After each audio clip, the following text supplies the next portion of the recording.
One thing I noticed during many of my psychedelic experiences was a common set of imagery which would appear throughout the experience, usually with certain symbols and themes appearing at certain stages throughout the trip. In this video, I'm going to talk about the kind of imagery that I see, how I interpret it, and the meaning I get from it.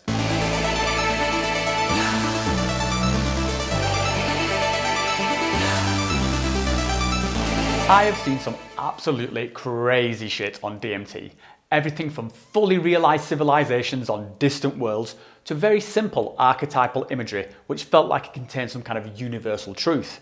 Now, one question I see come up a lot is, are these visions real? Should I take them as is? Are they visions of the future? My answer to that is no.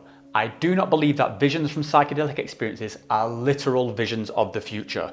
So just because you see something does not mean that's how it is or that's what's going to happen. And this is something that even traditional shaman agree with, or at least the ones that I've spoken to while I've been on retreat. They say that you should always look for the deeper meaning rather than what appears to be on the surface. So an example here would be that if you had a vision of a child, then that doesn't necessarily mean that this is going to be what your future offspring looks like. Instead, consider that it might be a realization that you are ready to become a parent, or that your inner child is trying to tell you something. Now, obviously, this is going to vary from person to person depending on your life and whatever's going on in your head at the present time. So it's up to you to look inwards, do the work, and find the meaning. So with that in mind, I wanted to talk about some of the imagery that I have encountered in the DMT realm. And rather than doing a blow-by-blow account like I do in my trip reports, I wanted to focus on the common themes. Those things which seem to pop up again and again and somehow seem inherent to every experience, even if the narrative changes somewhat in between. The kind of things I'm going to describe here are something that many people report, that the trip has a certain structure to it with certain archetypal themes or imagery appearing at various key stages throughout the experience. Terence McKenna famously documents several of these which have become ingrained into the psychedelic phrasebook. He talks about seeing a chrysanthemum at the beginning, which then opens into a crystal temple, which is populated by machine elves. Although I love hearing Terence speak, I do think that there has become this over-reliance on his terminology, which can almost dissuade people from doing their own diagnosis of what's going on. The phrase machine elves in particular I think is way overused, and to be honest I don't even think it's that good of a description, at least not based on my own experiences. Now, the next few things I say are belief system agnostic, in that it doesn't matter if you believe that this is spirits or aliens or ancestors, or if it's just purely your own subconscious. It doesn't matter. The interpretation works regardless. So let's get into it.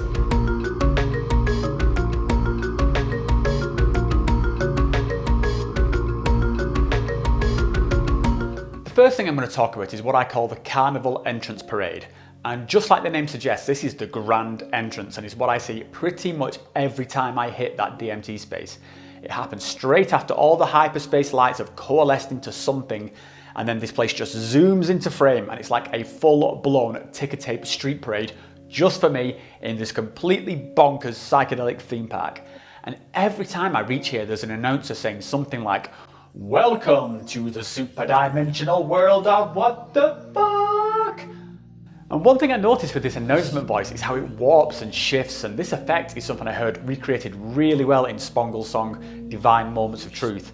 In fact, I think this song completely nails it in terms of turning a DMT trip into an audio journey. And I remember hearing it for the first time and just being amazed that someone could translate the DMT experience so perfectly into sound. Anyway, I digress. Back to the entrance carnival. What does it signify? Well, I think this one is pretty straightforward in that it's a welcome. It lets me know I've arrived, but there's also some other stuff going on here.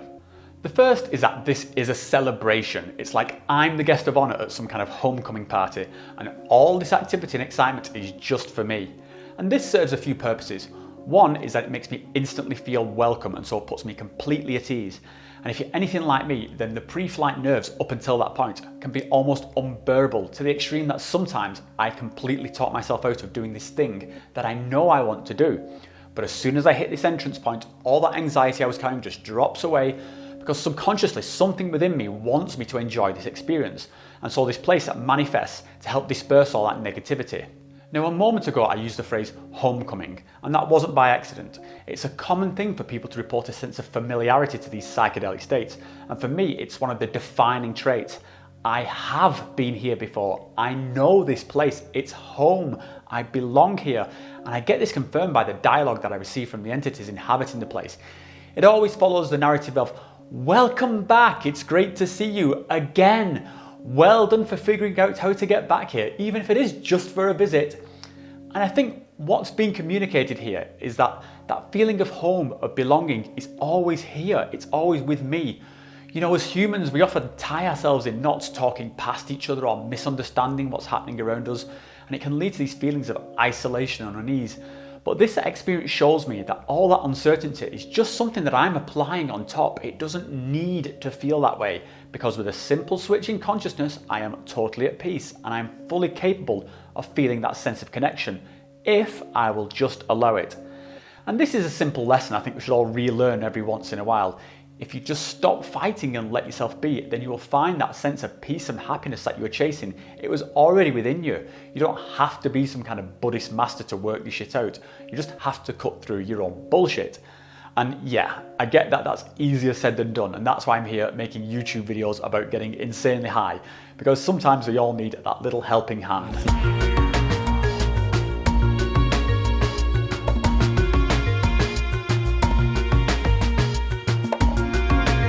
The next recurrent visionary theme for me is doorways. Now, doorways show up a lot in my trips, and they are never like grand, ornate things. They are always very ordinary, regular doors, just like you would find in most houses. So what does it mean? Well, doorways to me symbolize transitions, either through phases of my life or even from life, which was something I used to be really worried about. In one of my first DMT trips, I was shown 2 doorways, one on either side of the room, and I was told, you're coming through that door and you're going to leave through that door. It's all good and it's going to be okay. And this was spoken to me as clearly as I'm speaking to you right now, and it had some major significance to me because at the time I was going through an existential crisis. I was stressed out, I was having panic attacks, my anxiety had gotten so bad I was struggling to leave the house on some days. And this imagery of doorways showed me that life, this life, is just one part of some bigger structure.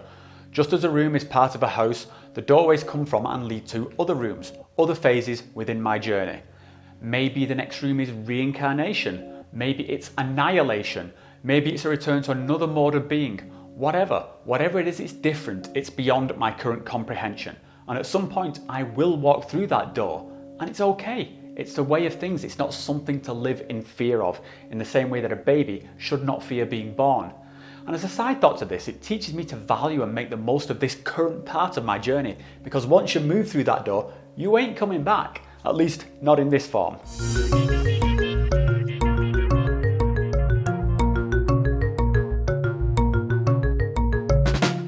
The next common vision I have is that of some kind of universal hub for consciousness. Now, in my experiences, this is something like a telepathic VR chat room for all conscious life.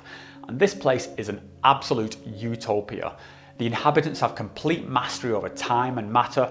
Any creative expression they might have gets instantly manifested as the most perfect form that it could possibly take, whether it's physical art or song or dance. But then that expression itself transforms and evolves into ever more perfect states of being, bringing infinite joy to the inhabitants. The place is just filled with beauty and love and creativity. Now, on the surface, this seems like your standard drug-induced sci-fi bullshit, but I tend to look at this as an abstract for how humanity could be in its highest form, one where we live up to our potential, we collaborate with other conscious systems and live harmoniously with nature. Collaborative, creative, curious, joyful. If that's what I think we could be, then those ideals are in me. Those are my ideals. So therefore, now I know what I aspire to. I have a vision of perfection that I can hold myself to and aim towards achieving. And by having that ideal, I know where the path is, and likewise, I know when I've strayed from it. This is my highest power. You know, for some people it would be Jesus or Buddha, but for me it's this. It's the spirit of humanity, flourishing across the universe and making it better for our presence there.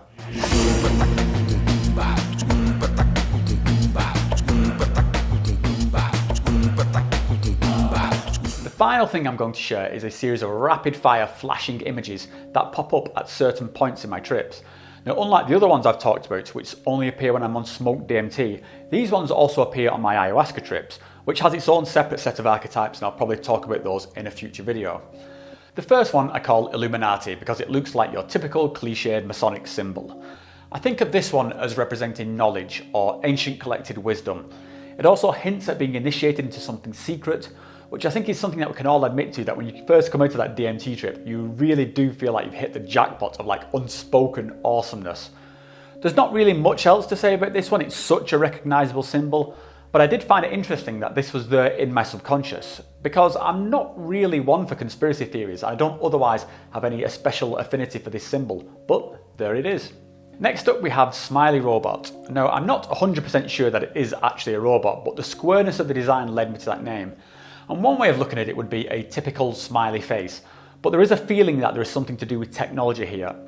I am quite a technology optimist and I love the way that technology connects us through platforms such as this.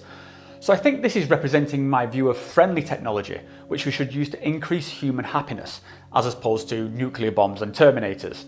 Technology is something we need to get our heads around as a species. AI is coming, gene editing is coming. We're on the edge of a new era of space travel. We need to work out what this relationship with technology looks like.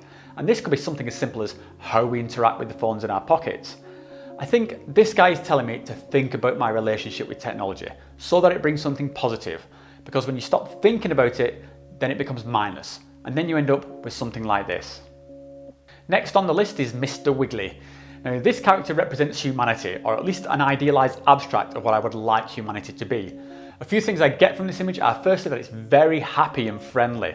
Also that it's very open and welcoming in its posture, which I think comes across by this strange bendy arm. The other thing that comes across to me from this image is that we as humanity can be a facilitator, as in that we can bridge across multiple domains of science and spirituality, natural and mechanical, materialistic and transcendent. Often we root ourselves into just one of these camps and we go all in, but I think we're at our best when we collaborate across them. And I think that's what that image says to me. Be that person, be the friendly face who makes things happen, make a contribution. And finally we have this one that looks like a tiki mask. And I feel this represents my calling to ancient cultures like the Shipibo and Inca of Peru. I think it's why I feel such a fascination with those places. I think it's also a symbol of the plant medicine path that I find myself on and continue to explore. Again, it's ancient wisdom and traditions, it's medicine, it's nature. It's showing me that there's another face to this world that's completely different to the one I interact with every day in my modern life. It's something old and organic that's represented by this mask. And I also get the feeling when I see it that it's an ally, but I need to be humble before it. I hope that hearing about how I interpret my visions has given you some ideas for how you can look at your own in a new light. Even the most superficial things which you thought was just something cool and squiggly might have some significance. You just have to find the right lens to look at it through. So that's it for this video. I'll see you guys next time, and if you want to see more content like this, then check out the rest of my channel and click that subscribe button to stay up to date with the new videos. And I'll see you guys next time.